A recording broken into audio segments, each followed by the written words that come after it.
just your instant reaction? Yeah, it's one of those things, man. It's like as I get older, I just have such an appreciation for the last home game of the season. Our goal here at Charlotte is to host regionals.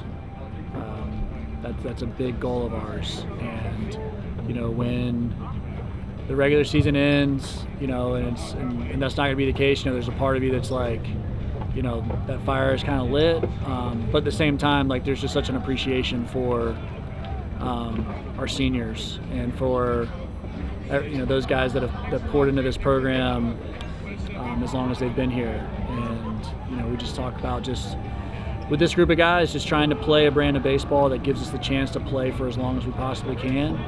And I thought that was on display tonight. It really starts with Chase Allen making his first appearance of the season. He's had just an awesome college career at Michigan prior to coming to us, and came here to get a grad certificate and his last year of eligibility, and he's just worked and worked and worked. And it was just great to see him out there pitching like that, and he's going to help us. He's going to help us at Tulane. He's going to help us in the conference tournament and beyond. So just excited for him, and great to get so many arms in there tonight to get him some work, because this time of year it's about seeing live hitters and game competition speed for those guys to be ready to go for the big outs and the big games in front of us. And so that was good for those guys to get in there and compete. And I was just really proud of our offense from the standpoint of just, it felt like we never really looked at the scoreboard. We've kind of had this approach for the last week or two where our guys are just really going up there to keep everything connected and not break the chain of quality at bats, and whatever that looks like, even if it's just moving a runner,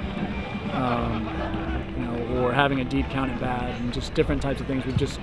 Our guys have done a really good job of making some adjustments, and starts with Coach Sieb and Coach Bick, but then those guys have really bought in, and they've really, I think the last 6 or 7 games we've almost averaged 9 or 10 runs now with this score for those games. I think 8.6 over the last 5 or 6 games per game. And if we can produce runs and prevent runs, then we got a chance to keep this team playing together for a long time.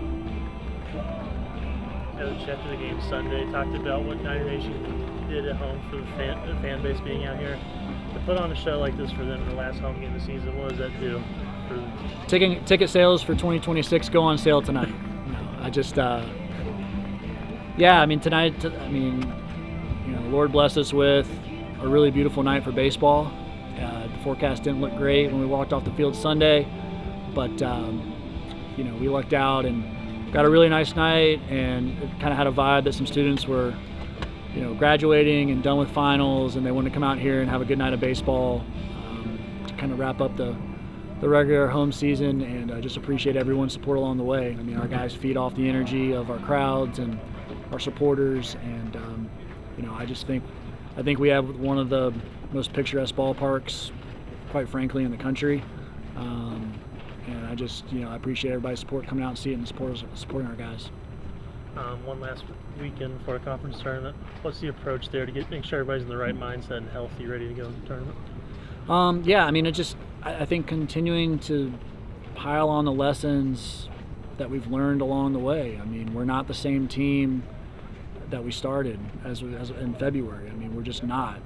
We are a little bit more banged up, but every team this time of year is a little bit dinged up.